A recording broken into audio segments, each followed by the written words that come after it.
7:39 on the Wake Up Show, Tom Petty and Bubba. And I'm also joined, along with our Hearts Against Heroin campaign, by Kelly Callihan, District Attorney today. Kelly, thanks so much for being here. We certainly appreciate that. Good morning. Thank you for having me. Absolutely. It's Conemaugh Health System, Somerset Hospital, and the Cambria County Drug Coalition. We've teamed up in this fight against drug addiction with our Hearts Against Heroin awareness campaign. And Kelly's got some great information for us today. Some of these questions we thought of are, what's the everyday person would have if you could ask Kelly a question, what would that be? And some of our thoughts were, now after you identify someone who is a dealer, you being kind of the top cop, what happens next? Take us through the steps that happen. When we identify a dealer is a person who is in a business entity to make a profit off of selling drugs and infecting our community. When we identify a dealer, we do an investigation, and hopefully we get the opportunity to make an arrest, charge them, and take them through the criminal justice system, convict them for their crimes, and make sure they are punished.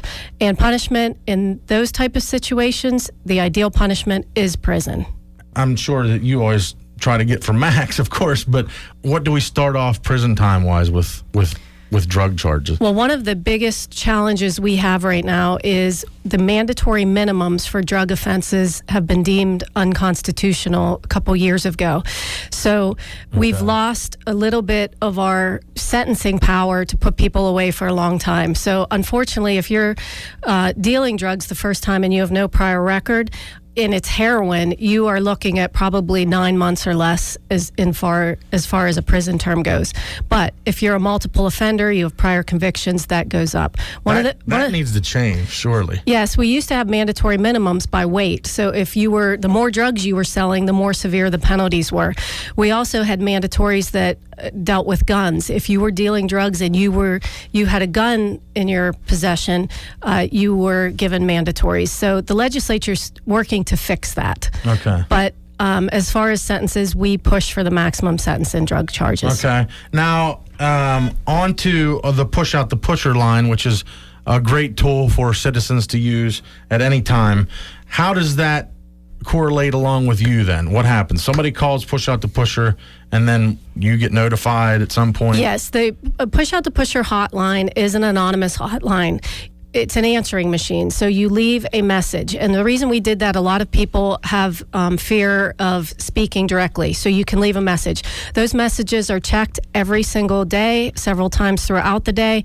And what we do with the information, the Drug Task Force follows up on it, and we also provide that information to the local police departments. There are approximately 40 police departments in Cambria County. So if we get a tip that someone's dealing somewhere in, just say, Nanny Glow, we pass that information on to the local police as well, and we start an investigation. And what point do you go, this is my biggest challenge of everything, of the whole process? What is it that Kelly Callihan says, this is the ultimate challenge for me? The biggest challenge for us is that drug dealers have money, and at the point where you are able to arrest them, we always say sometimes they beat the police officer home from his shift that night. They have the ability to post bond. So even if their bond is set very high, they are able to bring in big amounts of money in cash, thousands and thousands of dollars, to secure their freedom. It's frustrating and it's challenging because bond is meant to secure their appearance at trial. It's not a punishment tool. But when you finally get to the point where you can make an arrest and then they are out on the streets the next day and you have to wait for the court system to work to convict them and get them back in prison, that is challenging and frustrating for us. Now, somebody overdoses in a bathroom of a public restaurant or at a store or something like that. Emergency personnel are called. Their life's saved. What happens next? What's the accountability on your end? Do you see anything with that? Well, with law enforcement, it depends. We have a Good Samaritan law now, which was designed to encourage people to get help for people who've overdosed. So if you call 911, you give the name of the person who's overdosed if you know it, and you stay with that person and render aid until emergency personnel come, you are exonerated from charges. We can't charge you because you've basically done the right thing, and life should take precedent over an arrest in that situation. If not, if all those steps aren't followed, we can charge the person who overdosed with a crime.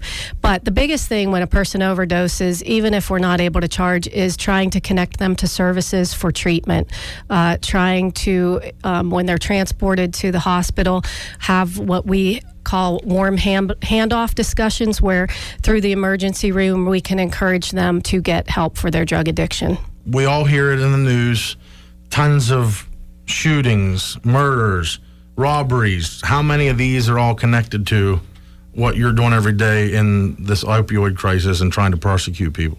Almost every criminal case we have relates to drugs or alcohol in one way or another. Either they're high or drunk when they're committing crimes, or they're feeding their addiction, they're robbing, stealing, or resorting to violence to get what they need for their next fix. So I would say we estimate about 85 to 90% of our cases deal with drugs or alcohol. Wow. Our violent crime, our homicides since 2010 have increased and escalated, and about half are drug related in one way or another. Wow. So our violent crime is truly tied to our drug issues. Wow. Now, as a listener, just an average citizen like me and a listener today, what is it that you think they could do to help you complete your tasks? What I think they can do to help is get involved with our Cambria County Drug Coalition. We formed a coalition because we knew this problem is bigger than any one person. We need the help of everyone in the community who touches in any way a drug addiction or drug problems to come and help us. One way you can help is the Hearts for Heroin campaign.